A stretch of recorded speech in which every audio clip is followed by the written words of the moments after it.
네, 안녕하세요. 이변입니다.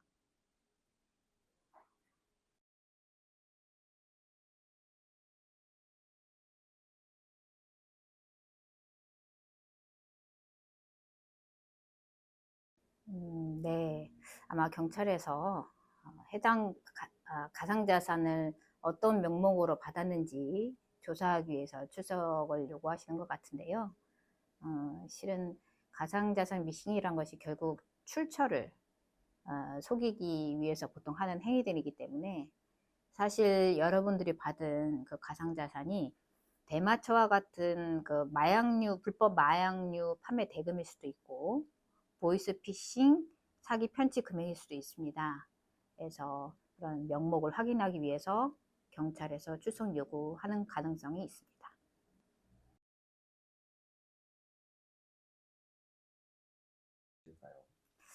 네, 그 경찰에서 믹싱만 해준 여러분한테 연락을 했다는 것은 이미 그 출처, 해당 자금의 출처에 대해서는 상당한 수사가 이루어졌을 가능성이 높습니다.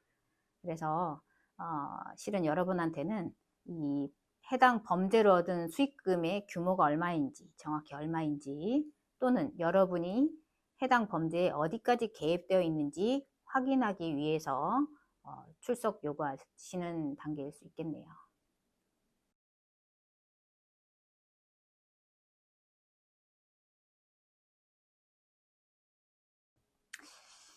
네, 원칙적으로는 경찰에 출석하셔서 사실대로 진술하시는 것이 제일 좋습니다만, 특히 여러분께서 그런 그 범죄 행위에 가담한 게 전혀 없고 오로지 믹싱 행위만 관여한 것이라면 그런 부분을 정확하게 소상하게 소명을 해야 될 것입니다. 예, 다만 좀 우려스러운 거는 어, 대부분 믹싱을 하면서 자금 출처를 알게 되는 경우도 좀 많거든요. 그래서 경찰이 조사를 하면서 회의를 하면 회의를 하거든요. 회의를 하면 수사에 협조하면 아무 일도 없이 지나가겠지라고 하면서 좀그 불필요한 진술들을 하실 수도 있습니다. 그래서 본인이 가담하지 않은 행위까지도 자칫 잘못 진술할 수도 있는데요.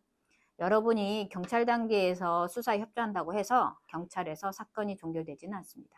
오히려 본인이 하지도 않은 행위로 인해서 이걸 시인한 것처럼 돼서 오히려 처벌을 받을 가능성이 있고요. 따라서 경찰의 수사 상황, 그리고 여러분이 그 범죄 행위에 가담한 정도에 따라서 어, 처벌의 수위는 좀 달라지기 때문에 좀 상황을 냉정하게 판단할 필요가 있고 바로 변호사와 상담하셔서 대응을 하셔야 됩니다.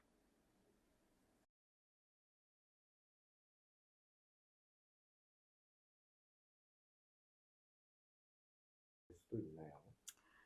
네, 만약 여러분의 지인이 사기죄를 저질렀다면 사기죄 공동정범으로 처벌받을 수 있고요. 마약류 관리법에 위반해서 대마초와 같은 마약류를 판매했다면 그에 대한 공범으로 처벌받을 수 있습니다. 특히 가장 중요한 범죄 수익 부분에 가담했다는 점에서 단순 방조가 아니라 역할을 분담한 공동정범으로 처벌될 가능성이 높고요. 당연히 구속될 가능성도 매우 높습니다. 근데 제가 사건을 하다 보면 가상자산을 믹싱한다는 것은 좀 상당한 이해력을 필요하기 때문에 어, 좋은 대학에 다니시는 분들도 좀 있고요. 대기업에 다니시는 분들도 있습니다. 이런 분들은 수사 단계에서 한번 구속이 되면 뭐 재판을 받는 동안 뭐 6개월 이렇게 구속이 될 수 있기 때문에 재판을 통해 가담 정도가 낮거나 반성을 진지한 반성을 하고 있다는 점에서 여러 감경 요소가 반영돼서 징역형이 나오지 않더라도 이미 학교 혹은 회사에 모든 사실이 알려져서 복귀가 어려울 수가 있습니다. 따라서 이런 경우에는 절대 혼자 고민하지 마시고 반드시 변호사를 찾아가서 상담 받으실 것을 권유해 드립니다.